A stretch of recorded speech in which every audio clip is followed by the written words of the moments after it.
Alors, salut à toi cher ami, bienvenue dans cette vidéo. Dans cette vidéo, nous allons parler des conséquences directes des sanctions émises par la CEDEAO sur le Niger. Nous allons parler de cela et vous allez voir ces conséquences, comment elles sont pour ceux qui sont des négociants. Ce qu'ils ressentent actuellement, nous allons en parler. Donc, si tu es nouveau sur ma chaîne et que tu ne me connais pas, je suis Ricardo Dossou, je suis un entrepreneur et sur ma chaîne YouTube, je partage les opportunités de business avec vous, chers amis. Donc, ce que vous allez faire simplement, c'est de vous abonner sur la chaîne et de cliquer sur la cloche de notification. C'est très important, chers amis. Et pour ceux-là qui veulent aller plus loin et faire aventure avec nous, vous avez notre formation sur le négoce international qui est là. Vous pouvez prendre la formation et nous allons également suivre les choses avec vous afin que vous puissiez naturellement vous lancer dans le domaine. Alors, vous verrez en bas de la description de la vidéo le lien de nos différents forums et puis nous contactez-nous, que ce soit sur WhatsApp, que ce soit par email ou tout ce que vous voulez. Et puis, nous allons pouvoir vous répondre convenablement. Donc, sans plus tarder, comme je le disais tantôt dans l'introduction, chers amis, c'est ici que nous étions et la CEDEAO a pris une décision pour, en tout cas, punir, entre guillemets, les putschistes du Niger. Donc, les militaires qui ont renversé l'ex-président Bazoum. Et effectivement, nous ne pouvons pas accepter de telles choses dans la sous-région ou partout dans le monde. Nous pouvons accepter de telles choses, mais parfois, il faut se poser des questions. Pourquoi ces choses-là arrivent? Et là, facilement, on a la réponse lorsqu'on pose ces différentes questions. Mais là n'est pas mon intervention dans cette vidéo actuellement.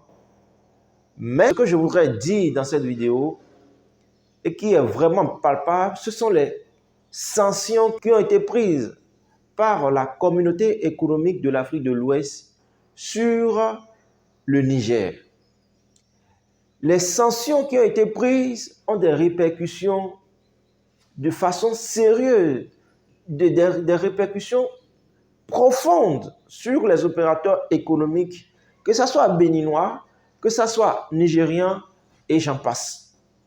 Mais moi, je vais beaucoup plus parler des négociants, par exemple, qui sont du Bénin, ce qu'ils ressentent dans cette manière de punir un État. Alors, de façon unilatérale, la CEDEAO a pris cette décision sans pour autant calculer les risques que les populations avoisinantes vont ressentir. Les opérateurs économiques vont ressentir, les amis. C'est très important. Parce que vous êtes d'accord avec moi que lorsqu'on prend des décisions, donc des sanctions pour punir un pays, cela n'exclut personne. Cela englobe tout le monde, je suis d'accord. Mais ce qu'il y a ici, nous avons des opérateurs économiques, nous avons des négociants qui ont déjà, par exemple, effectué des achats et il reste à livrer le produit à destination du Niger. Et c'est en cours de route, maintenant, ils apprennent que les frontières sont fermées. Donc, ils ne peuvent plus aller livrer leurs produits, les amis.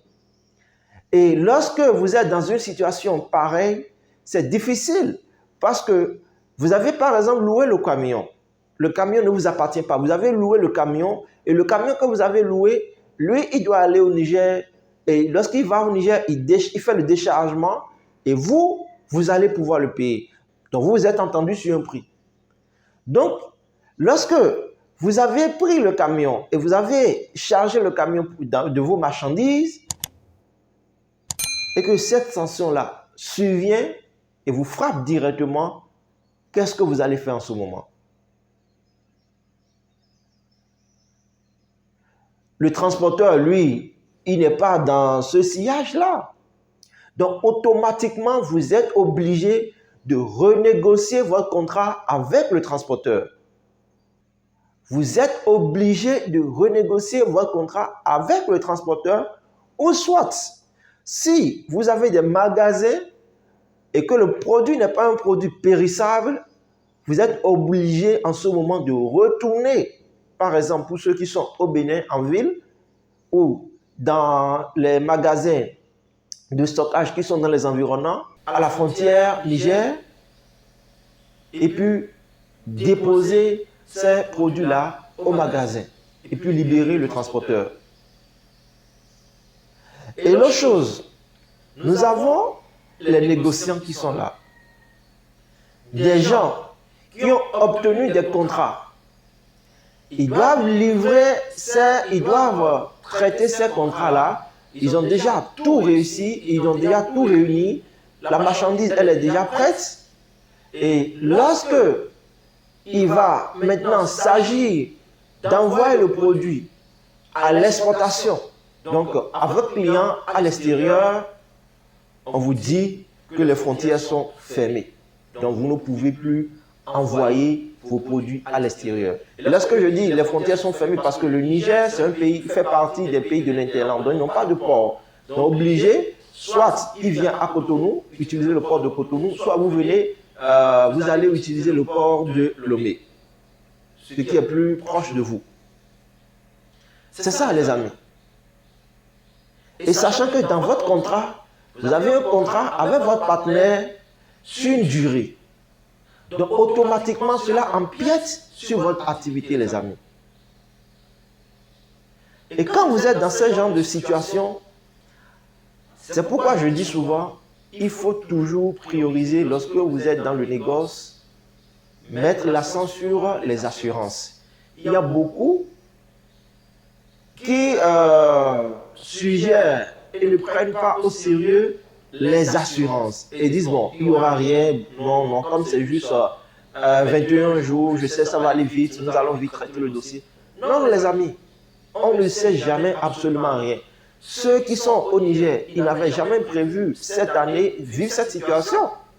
Mais voilà que cela est advenu. Et dans ce cas, vous êtes le perdant. Si jamais vous n'avez pas pris de l'assurance pour vos marchandises. C'est ça, les amis. C'est ça. Donc, il est important, lorsque vous êtes dans ce secteur d'activité qu'est le négoce, il est important de prendre vos garde-fous. Et le premier des garde-fous que vous devez prendre, c'est de vous faire assurer. L'assurance est primordiale ici parce que nous sommes dans un business où tout peut arriver à tout moment. Tout peut arriver à tout moment. Et vu que vous êtes sous contrat, ça voudra dire simplement que vous devez, coûte que coûte, vous faire assurer afin que lorsque des situations pareilles surviennent, vous puissiez vous en sortir. Parce que lorsque vous avez des situations pareilles et vous avez votre client qui est là, lui ne veut rien savoir, les amis. Il ne veut rien savoir, c'est un contrat que vous avez entre vous. Et quand c'est comme ça, et que vous avez un bon partenaire, en ce moment, vous allez pouvoir revoir les thèmes, qui soient compréhensifs avec vous, mais pendant ce temps, vu que vous avez pris l'assurance, au moins vous allez atténuer les risques. C'est ça, les amis. Et je vous recommande vivement de ne pas balayer de revers de la main l'assurance dans votre activité. Regardez par exemple ceux qui importent les produits périssables. Ceux qui importent les produits périssables. Nous sommes déjà dans la 3e semaine de ce putsch et les frontières sont déjà fermées depuis bientôt 3 semaines. Ça voudra dire quoi? Les produits que vous avez fait rentrer dans le pays et que vous devez envoyer par exemple au Niger, ces produits, vu qu'ils sont périssables et qu'en principe ces produits sont en transit pour le Niger, il faut préciser cela aussi, les produits sont en transit pour le Niger, les produits ne sont pas pour par exemple le Bénin. Donc vu que le produit est en transit pour le Niger, ça voudra dire que vous ne pouvez pas vendre le produit au Bénin. Maintenant, vu qu'il y a cette situation là-bas, qu'est-ce que vous devez faire? Lorsque vous gardez les produits en l'état dans le camion et que ce sont des produits périssables, vous êtes perdant. À moins que vous avez l'assurance qui couvre cela pour vous. Donc, il est important, cher ami, de voir ce genre de paramètres. Et je sais, il y a beaucoup d'opérateurs économiques qui vraiment ont pris un coup dur, un coup de marteau sur la tête à cause de cette décision prise par la CEDEAO à l'encontre du Niger. Donc voilà un peu, chers amis, la situation. Et voilà ce sur quoi je voudrais vraiment attirer votre attention. Et dites-moi en commentaire ce que vous pensez de cela. Et vous-même qui suivez cette vidéo, avez-vous été victime de cela? Dites-moi en commentaire et nous allons voir. Et pour ceux qui veulent toujours prendre nos formations, nous sommes là. Regardez en bas de la description de la vidéo le lien de notre forum Telegram, nos contacts WhatsApp. Contactez-nous afin que nous puissions vous accompagner dans ce sens. Sur ce, on se dit à très bientôt pour un nouveau numéro.